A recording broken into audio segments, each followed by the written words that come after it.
기독교 말씀 모험 들으면서 오늘 우리 본문에 대한 이야기들을 어느 정도 이제 다 숙지하셨을 것입니다. 그렇지 않아도 아마 우리가 잘 아는 말씀이시라 믿는데요. 오늘 성령께서 오늘 본문 말씀을 통해 우리에게 주시고자 하는 메시지를 크게 두 가지로 나누어 봤어요. 여러분 주보 안에 있는 설교 노트에도 제가 정리를 해두었는데요. 첫 번째는요. 저 한번 따라 보실까요? 기적이 아니라 표적입니다. 네, 다시 한번 큰 소리로 따라 봅시다. 기적이 아니라 표적입니다. 여러분 제자들이 바다에서 풍랑을 만났을 때 그때 제자들은 예수님과 한 배에 타고 있지 않았었어요. 그래서 겁을 먹고 낙심했습니다. 이번에는 예수님께서 제자들과 한 배에 타고 있지 않았기 때문에 예수님께서 바람을 잠잠케 하실 수도 없고 정말 큰일 났다 이런 생각이 아마 제자들에게 들었을 것입니다. 예수님께서 계신 그 뭇하고는 이미 술이나 떨어져 있는 상태였기 때문에 주님께서 그 거리를 무슨 방법을 쓰시든 오셔서 구원해 주시기를 아마 기대하지 못했을 것입니다. 그런데 그때 예수님께서 전혀 예상치 못한 방법, 바로 물 위를 걸으셔서 예수님께서 오신 거예요. 어떤 사람들은 우리 제자훈련하면서 보니까 이런 질문을 해요. 아니 어떻게 일이 가능합니까? 저는 다른 것은 몰라도 다른 것은 다 믿어도 성경에서 이런 말 황당한 얘기 나오는 건 정말 못 믿겠어요. 어떻게 예수님이 물 위를 걸었다는 것입니까? 그것만 못 믿겠대요. 다른 건 다 믿겠는데. 그래서 저는 그런 분들에게 이렇게 되묻고 싶어요. 하나님의 아들이시라면 너무나도 당연한 일이 아닙니까? 사실 이 일보다 더 믿기 힘든 사실은 예수님이 하나님의 아들이라는 사실이 더 믿기 힘든 거고요. 창세기 1장에 하나님께서 천지를 창조하셨다는 사실이 더 믿기 힘든 거예요. 만일 하나님께서 천지를 창조하셨고 예수님께서 하나님의 아들이시라면 예수님이 물 위를 걷는 것 정도가 문제겠습니까? 하늘과 땅의 위치를 뒤집어 놓는다 그래도 그 일이 왜 가능하지 않겠어요? 예수님이 물 위를 걸으신 것을 믿지 못하겠다는 것은 근본적으로 예수님이 하나님의 아들이신 것을 믿지 못하겠다는 것이고 하나님께서 천지를 만드셨다는 것을 믿지 못한다는 말입니다. 아마 당시의 제자들도 믿음이 없었던 것 같습니다. 예수님께서 물 위를 걸으신다는 것을 상상하지도 못했던 것 같아요. 그래서 물 위를 걸어오시는 예수님을 보고는 유령이다 라고 외친 거죠. 바로 전날에 물고기 2마리와 보리떡 5개로 5,000명을 먹이고 12광주리가 남는 기적을 똑똑히 목격했으면서도 단지 눈앞에 펼쳐진 기적적인 사건에 와 하고 감동하고 놀랐을 뿐이지 그 사건으로 인해서 예수님을 이제는 누구로 받아들이고 누구로 믿어야 될지 마음에 정하지 못한 거예요. 제자들은 예수님을 향해서 유령이다가 아니라 주님이다 라고 외쳤어야 합니다. 그 전날 있었던 오병이어는 단순한 기적이 아니라 표적이었기 때문에 그래요. 기적은 그냥 놀랍고 신기한 일입니다. 그게 기적이죠. 그런데 표적은요, 사인이에요, 사인. 사인은 목적이 있습니다. 사인은 그 스스로 놀랄 거리가 아니라 그 어떤 대상을 가리키기 위해서 쓰여진 거죠. 즉 제자들과 백성들은 오병이어의 표적을 보고 그 사인을 통해 이 사건을 보고 나니까 이제서야 예수님이 주님이시구나, 예수님이 하나님의 아들이시구나, 거기로 인도되어야 이 오병이어의 사건이 제대로 열매를 맺는 거예요. 그런데 백성들은 그 일을 그저 가슴 벅차고 놀라운 기적으로만 그냥 받아들이고 거기서 끝난 것입니다. 우리도 얼마나 자주 제자들과 같이 주님을 대하는지 몰라요? 신앙생활 하면서 가슴 벅차고 목이 메올 만한 놀라운 기적을 더 자주 더 많이 보기를 원하지만 정작 그 기적을 표적으로 대하지는 않는 것입니다. 그저 그 기적에 놀라고 놀라운 예수님의 파워에 놀랍니다. 그리고는 백성들이 그랬던 것처럼 예수님을 임금 삼으려고 합니다. 임금 삼으려고 해요. 백성들이 예수님을 그 당시에 임금 삼으려 한 것이 왜 잘못일까요? 백성들이 예수님을 임금으로 삼으려 했던 것은 주님의 뜻이었기 때문이 아니라 자신들을 위함이었어요. 예수님을 임금으로 삼으면 앞으로 먹을 걱정 5,000명이나 이렇게 보리떡 5개로 물고기 2마리로 먹이시는데 임금 삼으면 아마 우리 굶어 죽지 않게 할 거야. 아마 놀면서도 배불리 먹을 수 있는 세상이 오겠지. 위험할 걱정, 침략받을 걱정, 아마 그런 걱정 전혀 없이 살 수 있다고 생각했을 것입니다. 즉 자신들을 위해 예수님을 임금 삼으려고 했던 거예요. 주님의 일을 기적으로만 받으면 이렇게 반응합니다. 예수님께서는 기적이 아니라 표적을 보여주신 것이었어요. 즉 예수님이 하나님의 아들이시고 그들이 섬겨야 할 주님이심을 알도록 하기 위해서 오병이의 사건을 주신 거죠. 만일 백성들이 그 사건을 표적으로 받아 예수님을 주님으로 모셨다면 그 다음 반응은 자신들을 위한 임금으로 예수님을 삼으려고 하는 것이 아니라 주님의 뜻이 무엇인지를 알고 그 뜻에 순종하려고 마음을 정하는 일이 뒤따라와야 합니다. 오늘 본문 22절에 보면요, 오병이어의 기적 후에 예수님은 제자들을 재촉해서, 성경에 보니까 재촉했대요. 주님께서 서두르시는 장면 성경에 몇 군데 나오지 않는데 주님께서 자꾸 서두르셨대요. 그리고서는 제자들을 배에 태워서 너네 빨리 배 타고 건너편으로 가. 그리고 제자들만 재촉해서 보낸 것이 아니라 거기 모였던 5,000명의 사람들도 재촉해서 흩어지도록 빨리 만들었어요. 예수님이 그 놀라운 기적을 보고 제자들, 백성들이 감동해가지고 야, 예수님 우리 임금 삼아야 되겠다. 막 소동이 벌어지고 의견들을 모으고 야, 누가 임원 맡아, 누가 회장 맡아. 우리가 이거 으쌰으쌰 해가지고 우리 예수님을 꼭 임금 세우자. 막 이러는 분위기가 막 일어나니까 예수님께서 재촉해서 무리들을 흩으시고 제자들을 배에 태워서 건너편으로 가게 하신 거예요. 여러분, 예수님께서 그렇게 하신 이유가 요한복음 6장 15절에 있는데요. 바로 아까 말씀드린 예수님의 기적을 보고 그것을 기적으로 받아들인 이 백성들이 너무도 감동이 된 나머지 예수님을 임금 삼으려고 술렁이기 시작했기 때문에 그래요. 예수님은 아셨습니다. 제자들과 백성들이 그 사건을 표적이 아니라 기적으로만 보고 있다는 것을 아셨어요. 그래서 예수님은 이튿날 예수님을 다시 찾아온 백성들을 향해 이렇게 말씀하세요. 요한복음 6장 20절에 예수께서 대답하여 이르시되 내가 진실로 진실로 너희에게 이르노니 너희가 나를 찾는 것은 표적을 본 까닭이 아니요 떡을 먹고 배부른 까닭이로다. 사랑하는 여러분, 여러분도 놀라운 하나님의 기적을 매일매일 보기 원하시지요?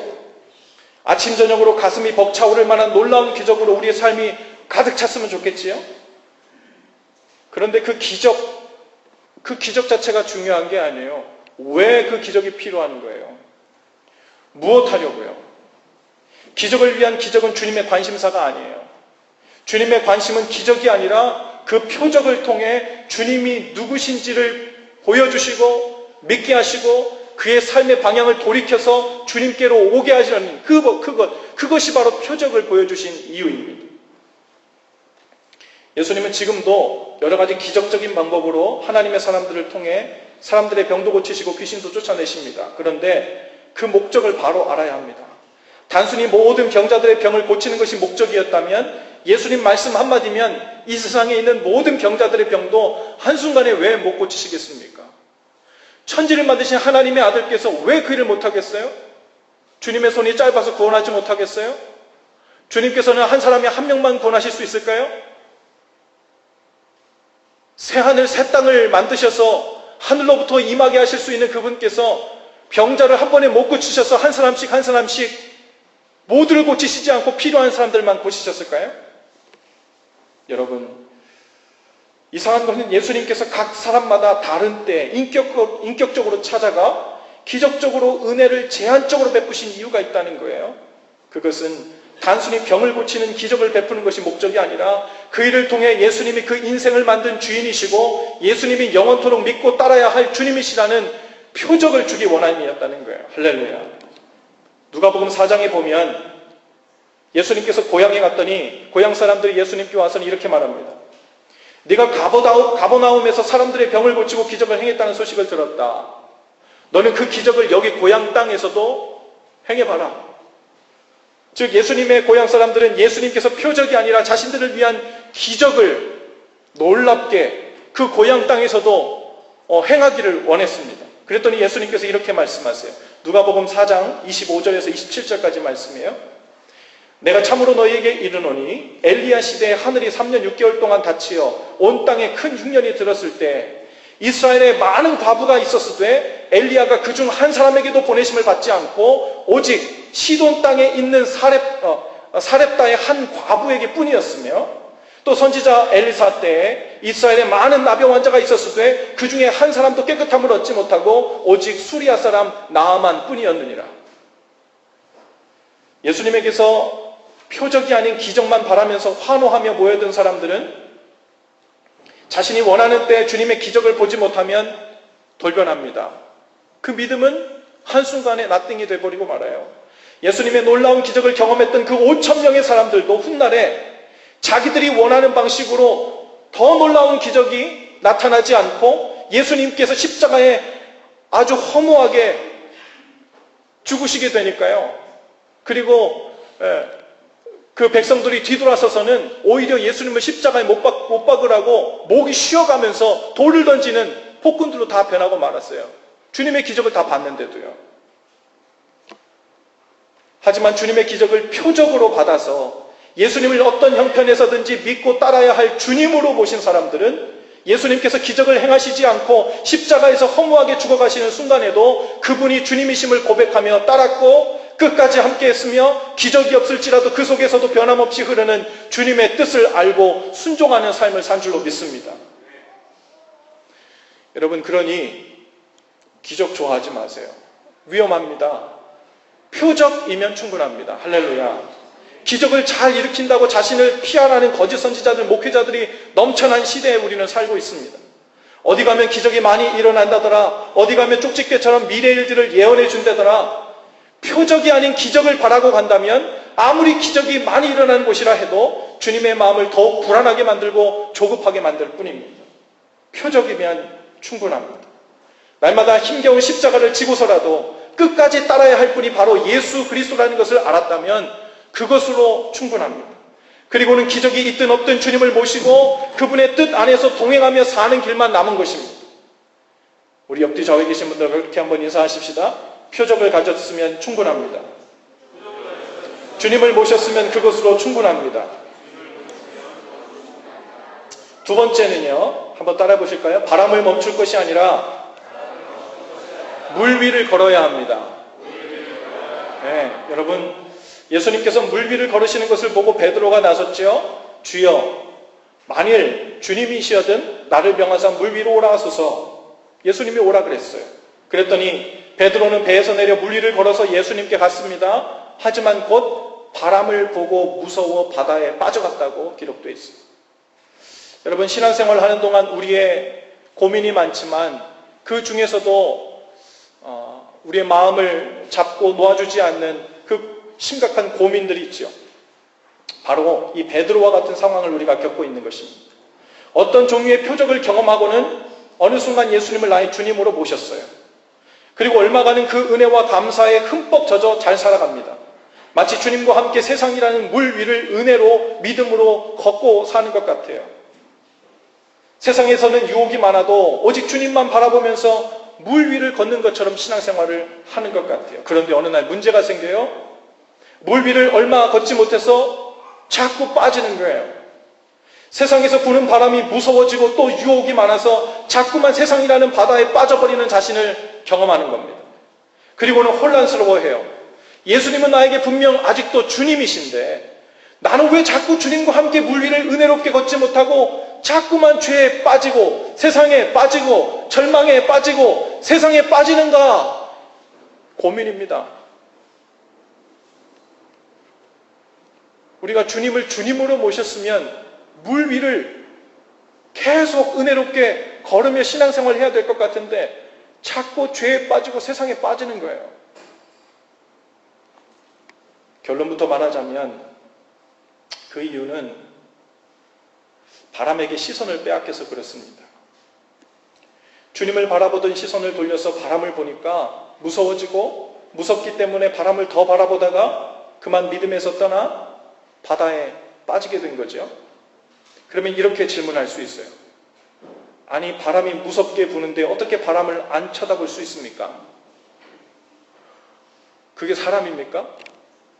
아니, 바람이 무섭게 부는데 당연히 시선이 돌아가는 건 사람이니까 그런 거 아니에요? 당연하죠. 그런데 아니에요. 당연한 것 아닙니다. 오늘 본문 말씀을 보세요. 예수님께서 물 위를 걸어가시기 전, 여러분 예수님께서 물 위를 걸어오시기 전부터 베드로가 배에서 내릴 때까지 바다가 잠잠했던 게 아니에요. 예수님께서 오시기 전부터 이미 바람이 불고 파도는 성나 있었고 고난 중에 있었습니다. 제자들은 폭풍에 시달리고 있었어요. 그리고 베드로가 예수님의 말씀을 따라 배에서 내려 물 위를 걷기 시작했을 때에도 이미 바람은 세차게 불고 있었어요. 폭풍이 멈추지 않았을 때란 말입니다. 그런데 그 중에서도 베드로는 바람을 보고 무서워하지 않았고 담대하게 배에서 내려서 물 위를 걸었어요. 그때는 베드로가 주님만 바라보고 있었기 때문입니다. 불지 않던 바람이 갑자기 불어서 물에 빠진 것이 아니라 베드로가 배에서 내리기 전부터 이미 바람은 불고 있었고 파도는 성나 있었는데 그때는 걸었다는 거예요. 주님만 바라보고 걷는 것에 집중했을 때 베드로는 물 위를 걸었습니다. 바람이 여전히 세차게 불었지만 어쩌면 우리가 주님께 이런 불평을 하고 있을 수 있어요. 주님, 저는 정말 주님만 바라보면서 주님과 동행하면서 은혜롭게 바다 위를 걷는 삶을 살고 싶습니다. 그러려면 주님께서 반드시 먼저 해 주셔야 될 것이 있습니다. 제 인생의 바다에 불어대는 이 유혹, 시험, 환난, 고난이라는 바람들을 모두 당장 멈춰주세요. 바람들 때문에 자꾸 신경이 쓰여서 주님을 바라볼 수가 없잖아요. 그런데 그게 아니라는 거예요. 바람이 잠잠해지기를 기다리는 것이 아니라 그 속에서 주님을 바라보며 걸어야 된다는 거예요. 바람의 시선이 고정되어 있으면 그 바람과 씨름하다가 결국 두려움이 가속화되어 빠지고 맙니다. 바람과 싸우려고 하지 말고 그것을 해결하고 그것을 제거해야 된다는 생각을 버리고 그때마다 주님의 얼굴을 더욱 바라봐야 되는 때로 여기는 거예요. 여러분, 언젠가 제가 TV에서 본 기억이 있는데요. 한국의 어느 시골 마을에서 전통적인 멧돼지 잡는 법을 소개한 적이 있어요. 제가 그것을 보고 기가 찼습니다. 방법에. 전통적인 멧돼지 잡는 방법. 그 동네에서는 산에서 멧돼지를 잡을 때 우리 아이들, 오늘 특송한 아이들 키만한 아주 커다란, 거의 바위에 가까운 커다란 돌을요, 멧돼지가 다니는 길목에 매달아 놓습니다.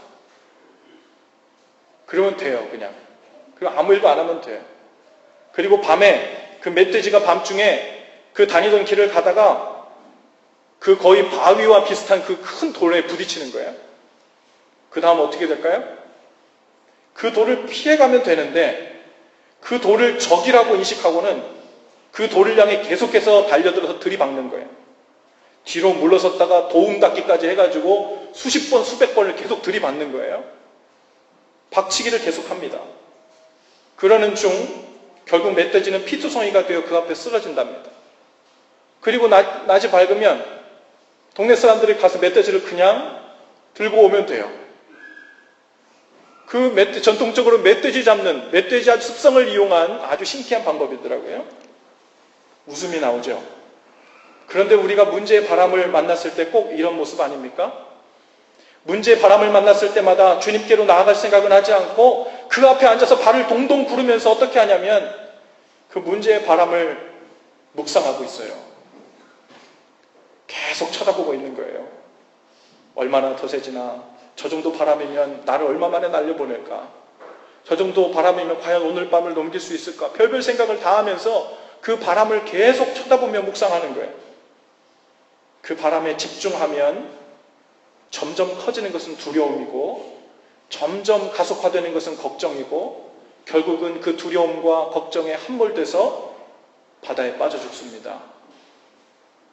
바람이 보이면 그때야말로 즉시로 주님의 얼굴을 더욱 바라봐야 돼야 할 때인 줄 우리가 알면 됩니다. 여러분, 예수님은 제자들이 바다에서 폭풍을 만나 고난당할 것을 미리 아셨죠. 이 제자들이 폭풍을 만나가지고 바다에서 한참 고난을 당하고 있을 때 그때 예수님께서는 무태서 기도하고 계셨어요. 그 상황을 다 알고 계셨음에도 계속 기도하셨어요. 그리고 제자들에게 다시 찾아오신, 물 위로 걸어오신 때가 언제냐면 성경에 밤 4경이라고 얘기해요. 로마 시간으로요, 그 12시간을 4등분 해가지고요. 1시, 2시, 3시, 4시로 이렇게 나누는데, 그러니까 새벽 3시부터 6시 사이쯤 되는 시간에 예수님이 무리를 걸어서 제자들에게로 온 거예요. 여러분, 그때 주님의 목적은요, 빨리 가가지고 고난당하고 있는 제자들에게 가서 바람을 잠잠케 해줘야 되겠다, 그것이 아니었어요. 예수님께서 멀리서부터 와가지고 바다만 잠잠해라 뛰어오면서 제자들에게 오신 것이 아니에요. 제자들이 폭풍우 중에서도 주님을 신뢰하는 법을 가르치시는 것이 목적이었던 거예요. 할렐루야. 베드로가 주님, 저를 명하여 바다 위를 걸어 주님께로 가게 하소서라고 물었을 때 주님께서 이렇게 말씀하시지 않았어요. 베드로야, 잠깐만, 아직은 바람이 불고 파도가 세니 잠깐만 기다리거라. 걷기 좋도록 바람과 파도를 잠잠케 할 테니 그때 바다에 내려서 내게로 와보거라. 훨씬 걷기가 편할 거야. 이렇게 말씀하시지 않았어요. 바람이 그렇게 부는데, 파도가 그렇게 센데 그 중에 배에서 내리라고 하셨다고요. 주님께서 바다를 잠잠케 하실 수 없어서가 아니라, 파도를 잠잠케 하실 수가 없어서가 아니라, 그것을 그대로 알면서도 두신 채로 무리를 걸어보라고 하셨어요. 여러분, 우리의 삶에는 항상 바람이 붑니다. 항상 파도가 출렁해요. 심지어 주님께서 명하여 가라고 한 길을 가는 중에서도 고난의 바람을 만나고 풍랑을 만날 수 있어요. 오늘 제자들이 그랬잖아요. 예수님께서 배 타고 건너가라고 주님께서 명하신 길을 갔는데 거기서 풍랑을 만난 거예요. 주님께서 그렇게 가라 그랬으면 앞길을 다 보장해 주셔야지, 이렇게 생각될 수 있는데 우리 생각과 주님 생각은 달라요. 주님께서 가라고 했는데 그 길을 가다 보니까 고난을 만나고 풍랑을 만났어요. 그리고서는 주님께서 거의 늦은 것처럼 하는 그때 오셔서는 걸어보려는 거예요. 배에서 내려서. 바람이 부는데, 풍랑이 부는데 거기를 걸어보라는 거예요. 주님께서는 지금 조금 더 높은 차원으로 이 제자들을 그 믿음의 차원으로 초청하고 계신 것입니다. 여러분, 언제까지 우리가 주님께 기도하기를, 주님 언제 이 바람을 멈춰 주실 거예요? 언제 이 파도를 잠잠케 하실 겁니까? 여러분, 주님은 우리가 더 깊은 믿음의 차원으로 가기를 원하시는 줄로 믿습니다. 일전에 한 번은요, 제자들이 예수님과 함께 한 배를 타고 가다가 풍랑을 만난 적이 있죠. 여러분, 그 본문을 잘 아시죠? 그때는 예수님께서 바람과 파도를 곧장 꾸짖어 잠잠케 하셨어요. 그리고 그분이 이 자연도, 이 파도도 말씀 한마디로 잠잠케 하고 바람도 멈추실 수 있는 하나님의 아들이시고 주님이신 표적을 보여주셨어요. 그러나 이제는 달라요. 이제는 제자들에게 충분한 표적을 보여주었기 때문에 이제는 문제의 바람과 고난의 파도 가운데서도 주님을 바라보며 물 위를 걷는 믿음의 수준으로 성장하기를 원하신 줄로 믿습니다. 여러분, 우리 인생에는 매일같이 우리의 시선을 빼앗아가는 바람이 붑니다. 우리를 두렵게 해요. 불안하게 합니다. 걱정스러운 일, 염려스러운 바람과 파도가 매일같이 우리의 시선을 빼앗으려고 달려들어요. 그뿐만이 아니에요. 주님의 얼굴을 향해 고정하고 있던 우리의 믿음의 시선은 잠만 자고 나면 어느새 흐려져 있습니다. 그러니 아침마다 우리 눈에는 두 개가 다 보여요. 주님의 모습이 보이고 나를 두렵게 만드는 바람이 함께 보이는 것입니다. 그래서 주님만 바라보는 훈련과 연습을 매일같이 해야 되는 거예요.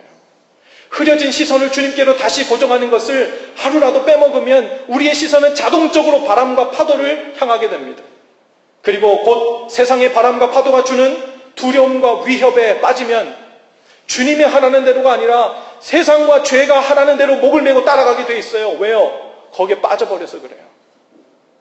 주님을 향한 시선이 빗나가려고 할 때 시선을 빼앗기지 않는 가장 중요한 방법이 있습니다. 바로 말씀입니다. 말씀. 주님의 말씀에 붙들리는 거예요. 온종일 주님의 말씀에 사로잡힌 채로 세상이라는 바다 위를 걷는 것입니다. 아침부터 말씀을 통해 주님 안에 거하지 못하면 하루 온종일 세상이라는 바다에 빠진 채로 허우적거리는 삶, 간신히 숨이 붙어있는 채로 우리의 영적으로 막 질식될 것 같은 그 답답함에 어두움에 매여서 살게 되는 거예요. 지난주 화요일부터 우리 찾아가는 새벽 기도라는 걸 시작했죠. 물론 혼자서 스스로 말씀을 보고 큐티를 하고 기도할 수 있으면 그것이 가장 좋습니다. 그런데 형편상 그럴 수 없는 분들 혹은 말씀이 부족한 분들을 위해서 아침마다 새벽 말씀을 이메일과 카톡을 통해서 mp3 파일을 보내드리고 있는데요.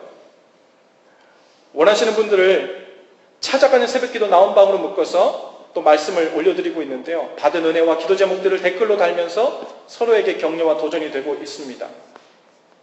한 자매님이 단 댓글 중에 인상 깊은 글이 있었어요. 뭐라고 하셨냐면 매일매일 말씀에 세뇌당하니 너무 좋아요. 힘이 됩니다. 여러분 아침마다 주님의 말씀에 세뇌되어 말씀 안에 살지 않으면 세상의 바람에 의해 두려움에 세뇌됩니다. 중간은 없어요. 주일에 꼬박꼬박 나와서 예배도 하고 봉사도 하는데 왜 나의 일주일은 승리하지 못하고 세상의 바다에 빠져 허우적거리냐고요? 그게 당연해요. 매일매일 말씀 안에 빠져 살지 않으면 죄와 세상이 조성하는 두려움의 분위기에 빠져 사는 거예요. 사실상 우리는 하루에 한 번 말씀을 듣는 것만으로도 부족합니다. 하지만 그것만이라도 우선 한번 시작해 보세요. 적들에게 넘겨주었던 은혜의 시간들을 상당 부분 여러분 되찾아올 수 있을 것입니다. 여러분 오늘 말씀 제목이 바람을 그치게 하는 법이에요. 우리는 뭐뭐 하는 법 하면 참 좋아해요. 심플한 솔루션이 있는 것처럼 생각되거든요. 많은 사람들이 살면서 불어오는 문제의 바람, 고난의 바람을 멈추게 하는 법에 관심이 많습니다. 그런데 주님은 거기에 관심이 없어요. 오히려 우리에게 그 바람 속에서 물 위를 걷는 법을 가르치고 싶어 하십니다. 문제의 바람과 파도 속에서도 말씀 안에서 잠잠히 물 위를 걷는 것에 익숙하게 될 때 바람은 없는 것이나 다름없어요. 그친 것이나 다름없습니다. 더 이상 우리를 두렵게도 못하고 위협하지도 못하고 죄와 세상의 바다에 빠지기도 못하는 그 바람, 그친 것이나 다름없지요. 그러니 바람을 그치게 하는 법은 말씀을 통해 주님 안에 더욱 사로잡혀 사는 것입니다. 할렐루야. 우리가 말씀에 사로잡혀 바람을 보지 않게 되면 바람은 그야말로 없던 것이 되는 거예요. 실제로 바람은 보이지 않지요. 바람 본 적 있으세요, 여러분? 바람은 없어요. 보이지 않아요. 바람이 눈에 보이지 않는다는 것이 우리에게 아주 큰 의미를 부여합니다. 오늘 말씀 중에 보면요, 베드로가 바람을 보고 무서워 빠져가는지라 그랬거든요. 바람은 한 게 없어요. 눈에 보이지도 않아요. 베드로 쪽에서만 계속 리액션을 취하고 있는 거예요. 보이지 않는 바람을 봤다고 그러고, 보이지 않는 바람 때문에 두려워 떨기 시작하고, 보이지 않는 바람으로 인해서 바다에 빠져버린 거예요.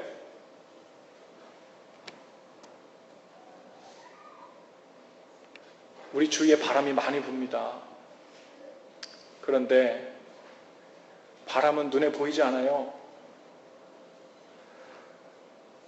우리의 시선을 주님께로 고정하면 바람은 원래 그대로 보이지 않는 것이 되고 없는 것이 돼요. 여러분, 기적이 아니라 표적을 보며 사는 사람, 어떻게 하면 이 고난의 바람을 멈출 수 있을까? 그 방법을, 그 솔루션을 찾아내가지고 어떻게 해서든지 그 비결을 찾아내려고 하는 신앙생활은요, 그 문제만 해결되면 다시 그 믿음이 지로로 돌아가요. 바람이 불어도, 고난의 파도가 새도 그 안에서 주님의 얼굴을 바라보고 말씀 안에서 잠잠히 물 위를 걷는 그 훈련, 영적 성숙이 우리에게 될 때 우리는 참으로 그 모든 바람을 무시하며 살 수 있게 됩니다. 그럼 그 은혜가 저와 여러분의 삶 가운데 온전히 자리 잡을 수 있기를 바랍니다. 우리 여러분 주보 안에 있는 우리 헌신 기도를 앉으신 채로 좀 함께 하십시다.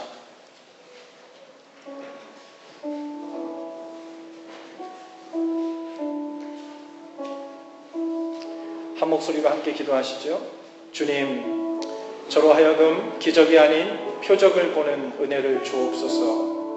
또한 문제의 바람을 멈추게 하는 방법만 쫓아다니던 신앙생활에서 돌아서게 하시고 말씀 안에서 주님과 함께 물 위를 걷는 성숙한 삶으로 인도해 주옵소서.